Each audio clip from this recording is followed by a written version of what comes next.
श्रीशनीनां स्तुतिः। क्रोडं नीलाञ्जनप्रख्यं नीलवर्णसमस्त्रजं छायामार्तण्डसम्भूतं नमस्यामि शनैश्चरम्।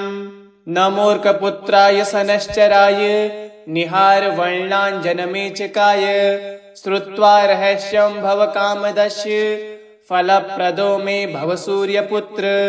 नमोऽस्तु प्रेतराजाय कृष्णदेहाय वै नमः। शनैश्चराय क्रूराय शुद्धबुद्धिप्रदायिने यो एभिर्नामभिः स्तौति तस्य तुष्टो भवाम्यहम्। मदीयं तु भयं तस्य स्वप्रेऽपि न भविष्यति। क्रोडं नीलाञ्जनप्रख्यं नीलवर्णसमस्त्रजं छायामार्तण्डसम्भूतं नमस्यामि शनैश्चरम्। नमोऽर्कपुत्राय शनैश्चराय निहारवर्णाञ्जनमेचकाय श्रुत्वा रहस्यं भवकामदस्य फलप्रदो मे भव सूर्यपुत्र। नमोऽस्तु प्रेतराजाय कृष्णदेहाय वै नमः। शनैश्चराय क्रूराय शुद्धबुद्धिप्रदायिने यो एभिर्नामभिः स्तौति तस्य तुष्टो भवाम्यहम्। मदीयं तु भयं तस्य स्वप्रेऽपि न भविष्यति। क्रोडं नीलाञ्जनप्रख्यं नीलवर्णसमस्त्रजं छायामार्तण्डसम्भूतं नमस्यामि शनैश्चरम्। नमोऽर्कपुत्राय शनैश्चराय निहारवर्णाञ्जनमेचकाय श्रुत्वा रहस्यं भवकामदस्य फलप्रदो मे भव सूर्यपुत्र। नमोऽस्तु प्रेतराजाय कृष्णदेहाय वै नमः। शनैश्चराय क्रूराय शुद्धबुद्धिप्रदायिने यो एभिर्नामभिः स्तौति तस्य तुष्टो भवाम्यहम्। मदीयं तु भयं तस्य स्वप्रेऽपि न भविष्यति। क्रोडं नीलाञ्जनप्रख्यं नीलवर्णसमस्त्रजं छायामार्तण्डसम्भूतं नमस्यामि शनैश्चरम्। नमोऽर्कपुत्राय शनैश्चराय निहारवर्णाञ्जनमेचकाय श्रुत्वा रहस्यं भवकामदस्य फलप्रदो मे भव सूर्यपुत्र। नमोऽस्तु प्रेतराजाय कृष्णदेहाय वै नमः। शनैश्चराय क्रूराय शुद्धबुद्धिप्रदायिने यो एभिर्नामभिः स्तौति तस्य तुष्टो भवाम्यहम्। मदीयं तु भयं तस्य स्वप्रेऽपि न भविष्यति। क्रोडं नीलाञ्जनप्रख्यं नीलवर्णसमस्त्रजं छायामार्तण्डसम्भूतं नमस्यामि शनैश्चरम्। नमोऽर्कपुत्राय शनैश्चराय निहारवर्णाञ्जनमेचकाय श्रुत्वा रहस्यं भवकामदस्य फलप्रदो मे भव सूर्यपुत्र। नमोऽस्तु प्रेतराजाय कृष्णदेहाय वै नमः। शनैश्चराय क्रूराय शुद्धबुद्धिप्रदायिने यो एभिर्नामभिः स्तौति तस्य तुष्टो भवाम्यहम्।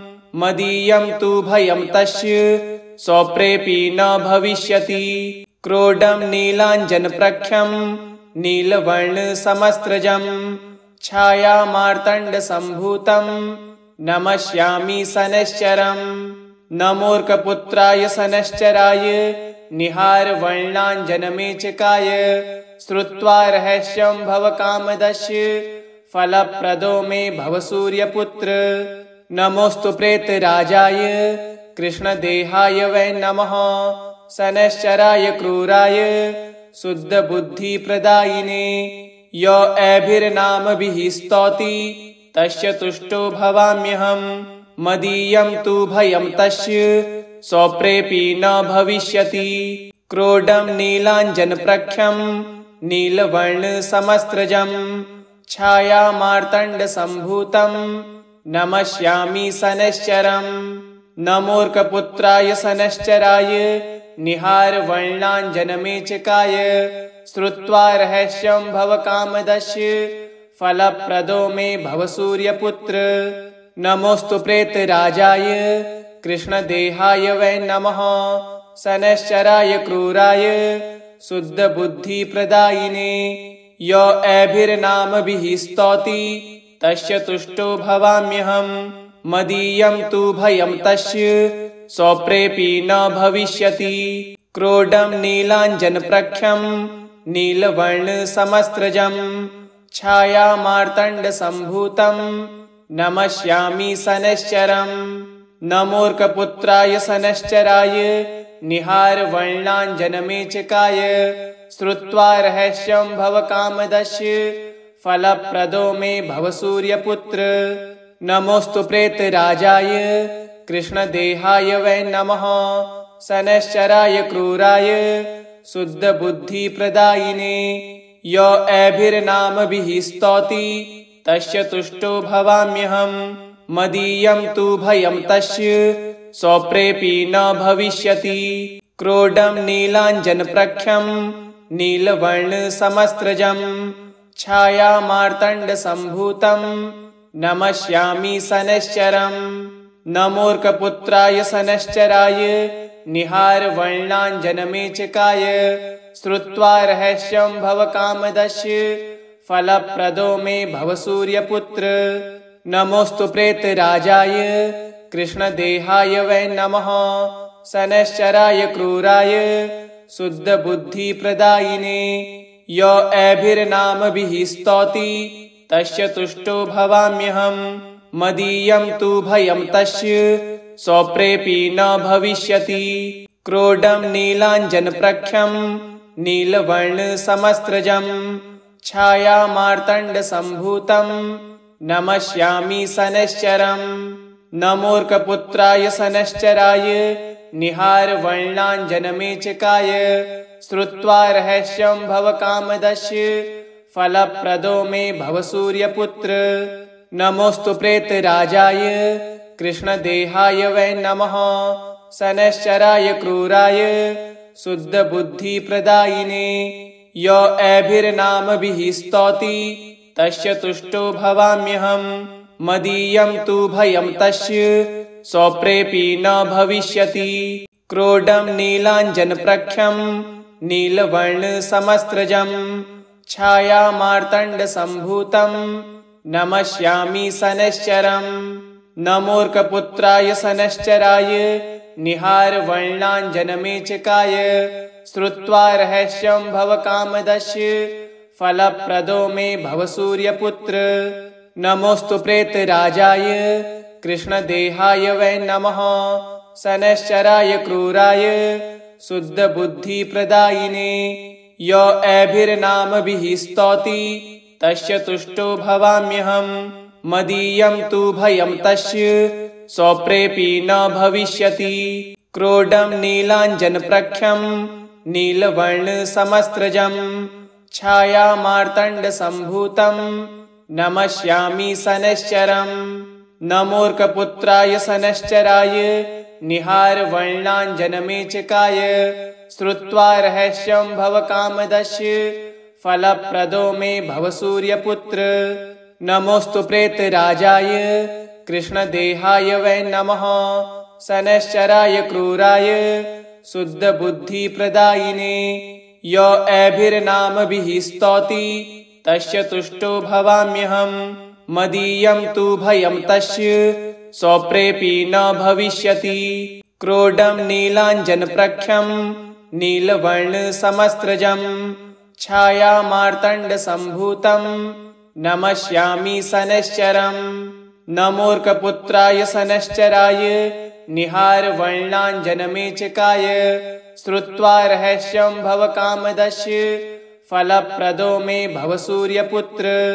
नमोऽस्तु प्रेतराजाय कृष्णदेहाय वै नमः शनैश्चराय क्रूराय शुद्धबुद्धिप्रदायिने यो एभिर्नामभिः स्तौति तस्य तुष्टो भवाम्यहम् मदीयं तु भयं तस्य स्वप्रेऽपि न भविष्यति।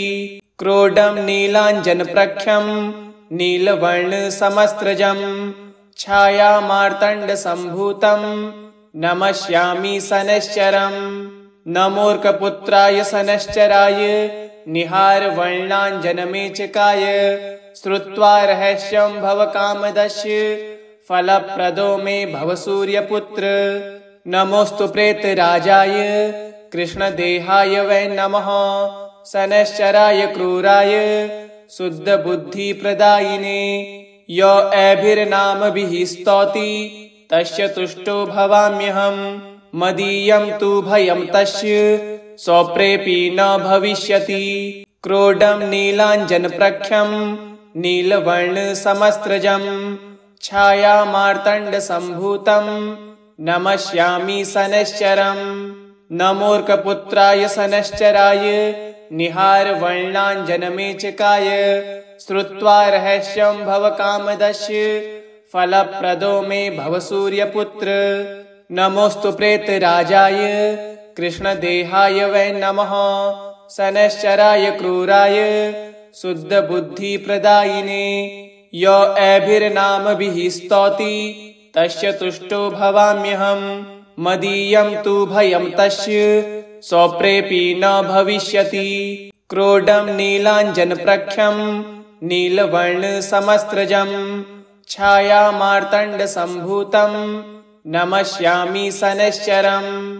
नमोऽर्कपुत्राय शनैश्चराय निहारवर्णाञ्जनमेचकाय श्रुत्वा रहस्यं भवकामदस्य फलप्रदो मे भव सूर्यपुत्र। नमोस्तु प्रेतराजाय कृष्णदेहाय वै नमः शनैश्चराय क्रूराय शुद्धबुद्धिप्रदायिने। यो एभिर्नामभिः स्तौति तस्य तुष्टो भवाम्यहम्। मदीयं तु भयं तस्य स्वप्रेऽपि न भविष्यति। क्रोडं नीलाञ्जनप्रख्यं नीलवर्णसमस्त्रजं छायामार्तण्डसम्भूतं नमस्यामि शनैश्चरम्। नमोऽर्कपुत्राय शनैश्चराय निहारवर्णाञ्जनमेचकाय श्रुत्वा रहस्यं भवकामदस्य फलप्रदो मे भव सूर्यपुत्र। नमोस्तु प्रेतराजाय कृष्णदेहाय वै नमः शनैश्चराय क्रूराय शुद्धबुद्धिप्रदायिने। यो एभिर्नामभिः स्तौति तस्य तुष्टो भवाम्यहम्। मदीयं तु भयं तस्य स्वप्रेऽपि न भविष्यति। क्रोडं नीलाञ्जनप्रख्यं नीलवर्णसमस्त्रजं छायामार्तण्डसम्भूतं नमस्यामि शनैश्चरम्। नमोऽर्कपुत्राय शनैश्चराय निहारवर्णाञ्जनमेचकाय श्रुत्वा रहस्यं भवकामदस्य फलप्रदो मे भव सूर्यपुत्र। नमोस्तु प्रेतराजाय कृष्णदेहाय वै नमः शनैश्चराय क्रूराय शुद्धबुद्धिप्रदायिने। यो एभिर्नामभिः स्तौति तस्य तुष्टो भवाम्यहम्। मदीयं तु भयं तस्य स्वप्रेऽपि न भविष्यति। क्रोडं नीलाञ्जनप्रख्यं नीलवर्णसमस्त्रजं छायामार्तण्डसम्भूतं नमस्यामि शनैश्चरम्। नमोऽर्कपुत्राय शनैश्चराय निहारवर्णाञ्जनमेचकाय श्रुत्वा रहस्यं भवकामदस्य फलप्रदो मे भव सूर्यपुत्र। नमोस्तु प्रेतराजाय कृष्णदेहाय वै नमः शनैश्चराय क्रूराय शुद्धबुद्धिप्रदायिने। यो एभिर्नामभिः स्तौति तस्य तुष्टो भवाम्यहम्। मदीयं तु भयं तस्य स्वप्रेऽपि न भविष्यति। क्रोडं नीलाञ्जनप्रख्यं नीलवर्णसमस्त्रजं छायामार्तण्डसम्भूतं नमस्यामि शनैश्चरम्। नमोऽर्कपुत्राय शनैश्चराय निहारवर्णाञ्जनमेचकाय श्रुत्वा रहस्यं भवकामदस्य फलप्रदो मे भव सूर्यपुत्र। नमोस्तु प्रेतराजाय कृष्णदेहाय वै नमः शनैश्चराय क्रूराय शुद्धबुद्धिप्रदायिने। यो एभिर्नामभिः स्तौति तस्य तुष्टो भवाम्यहम्। मदीयं तु भयं तस्य स्वप्रेऽपि न भविष्यति। क्रोडं नीलाञ्जनप्रख्यं नीलवर्णसमस्त्रजं छायामार्तण्डसम्भूतं नमस्यामि शनैश्चरम्। नमोऽर्कपुत्राय शनैश्चराय निहारवर्णाञ्जनमेचकाय श्रुत्वा रहस्यं भवकामदस्य फलप्रदो मे भव सूर्यपुत्र। नमोऽस्तु प्रेतराजाय कृष्णदेहाय वै नमः। शनैश्चराय क्रूराय शुद्धबुद्धिप्रदायिने य एभिर्नामभिः स्तौति तस्य तुष्टो भवाम्यहम्। मदीयं तु भयं तस्य स्वप्रेऽपि न भविष्यति। क्रोडं नीलाञ्जनप्रख्यं नीलवर्णसमस्त्रजं छायामार्तण्डसम्भूतं नमस्यामि शनैश्चरम्। नमोऽर्कपुत्राय शनैश्चराय निहारवर्णाञ्जनमेचकाय श्रुत्वा रहस्यं भवकामदस्य फलप्रदो मे भव सूर्यपुत्र। नमोऽस्तु प्रेतराजाय कृष्णदेहाय वै नमः। शनैश्चराय क्रूराय शुद्धबुद्धिप्रदायिने य एभिर्नामभिः स्तौति तस्य तुष्टो भवाम्यहम्। मदीयं तु भयं तस्य स्वप्रेऽपि न भविष्यति। क्रोडं नीलाञ्जनप्रख्यं नीलवर्णसमस्त्रजं छायामार्तण्डसम्भूतं नमस्यामि शनैश्चरम्। नमोऽर्कपुत्राय शनैश्चराय निहारवर्णाञ्जनमेचकाय श्रुत्वा रहस्यं भवकामदस्य फलप्रदो मे भव सूर्यपुत्र। नमोऽस्तु प्रेतराजाय कृष्णदेहाय वै नमः। शनैश्चराय क्रूराय शुद्धबुद्धिप्रदायिने य एभिर्नामभिः स्तौति तस्य तुष्टो भवाम्यहम्। मदीयं तु भयं तस्य स्वप्रेऽपि न भविष्यति। क्रोडं नीलाञ्जनप्रख्यं नीलवर्णसमस्त्रजं छायामार्तण्डसम्भूतं नमस्यामि शनैश्चरम्। नमोऽर्कपुत्राय शनैश्चराय निहारवर्णाञ्जनमेचकाय श्रुत्वा रहस्यं भवकामदस्य फलप्रदो मे भव सूर्यपुत्र। नमोऽस्तु प्रेतराजाय कृष्णदेहाय वै नमः।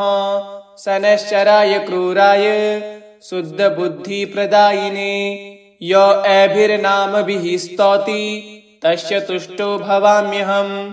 मदीयं तु भयं तस्य स्वप्रेऽपि न भविष्यति। क्रोडं नीलाञ्जनप्रख्यं नीलवर्णसमस्त्रजं छायामार्तण्डसम्भूतं नमस्यामि शनैश्चरम्। नमोऽर्कपुत्राय शनैश्चराय निहारवर्णाञ्जनमेचकाय श्रुत्वा रहस्यं भवकामदस्य फलप्रदो मे भव सूर्यपुत्र। नमोऽस्तु प्रेतराजाय कृष्णदेहाय वै नमः। शनैश्चराय क्रूराय शुद्धबुद्धिप्रदायिने य एभिर्नामभिः स्तौति तस्य तुष्टो भवाम्यहम्। मदीयं तु भयं तस्य स्वप्रेऽपि न भविष्यति। क्रोडं नीलाञ्जनप्रख्यं नीलवर्णसमस्त्रजं छायामार्तण्डसम्भूतं नमस्यामि शनैश्चरम्। नमोऽर्कपुत्राय शनैश्चराय निहारवर्णाञ्जनमेचकाय श्रुत्वा रहस्यं भवकामदस्य फलप्रदो मे भव सूर्यपुत्र। नमोऽस्तु प्रेतराजाय कृष्णदेहाय वै नमः। शनैश्चराय क्रूराय शुद्धबुद्धिप्रदायिने य एभिर्नामभिः स्तौति तस्य तुष्टो भवाम्यहम्। मदीयं तु भयं तस्य स्वप्रेऽपि न भविष्यति। क्रोडं नीलाञ्जनप्रख्यं नीलवर्णसमस्त्रजं छायामार्तण्डसम्भूतं नमस्यामि शनैश्चरम्। नमोऽर्कपुत्राय शनैश्चराय निहारवर्णाञ्जनमेचकाय श्रुत्वा रहस्यं भवकामदस्य फलप्रदो मे भव सूर्यपुत्र। नमोऽस्तु प्रेतराजाय कृष्णदेहाय वै नमः।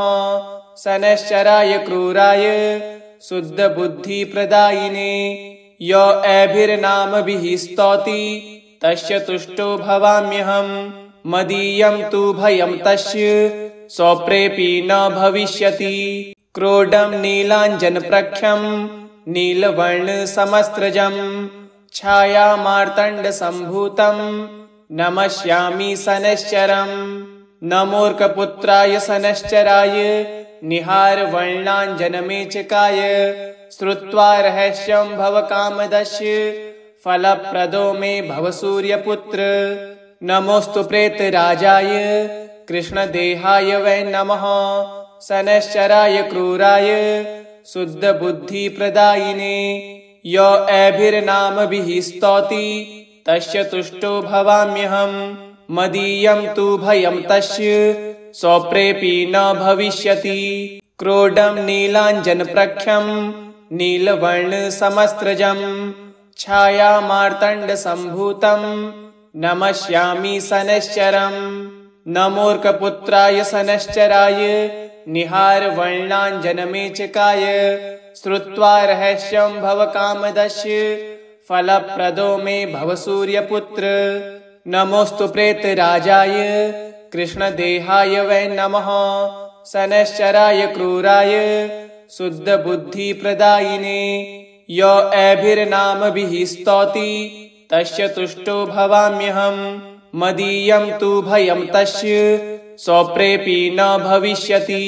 क्रोडं नीलाञ्जनप्रख्यं नीलवर्णसमस्त्रजं छायामार्तण्डसम्भूतं नमस्यामि शनैश्चरम्। नमोऽर्कपुत्राय शनैश्चराय निहारवर्णाञ्जनमेचकाय श्रुत्वा रहस्यं भवकामदस्य फलप्रदो मे भव सूर्यपुत्र। नमोऽस्तु प्रेतराजाय कृष्णदेहाय वै नमः शनैश्चराय क्रूराय शुद्धबुद्धिप्रदायिने। य एभिर्नामभिः स्तौति तस्य तुष्टो भवाम्यहम् मदीयं तु भयं तस्य स्वप्रेऽपि न भविष्यति। क्रोडं नीलाञ्जनप्रख्यं नीलवर्णसमस्त्रजं छायामार्तण्डसम्भूतं नमस्यामि शनैश्चरम्। नमोऽर्कपुत्राय शनैश्चराय निहारवर्णाञ्जनमेचकाय श्रुत्वा रहस्यं भवकामदस्य फलप्रदो मे भव सूर्यपुत्र। नमोऽस्तु प्रेतराजाय कृष्णदेहाय वै नमः शनैश्चराय क्रूराय शुद्धबुद्धिप्रदायिने। य एभिर्नामभिः स्तौति तस्य तुष्टो भवाम्यहम् मदीयं तु भयं तस्य स्वप्रेऽपि न भविष्यति। क्रोडं नीलाञ्जनप्रख्यं नीलवर्णसमस्त्रजं छायामार्तण्डसम्भूतं नमस्यामि शनैश्चरम्। नमोऽर्कपुत्राय शनैश्चराय निहारवर्णाञ्जनमेचकाय श्रुत्वा रहस्यं भवकामदस्य फलप्रदो मे भव सूर्यपुत्र। नमोऽस्तु प्रेतराजाय कृष्णदेहाय वै नमः शनैश्चराय क्रूराय शुद्धबुद्धिप्रदायिने। य एभिर्नामभिः स्तौति तस्य तुष्टो भवाम्यहम् मदीयं तु भयं तस्य स्वप्रेऽपि न भविष्यति। इति श्री शनीनाम स्तुतिः सम्पूर्णम्।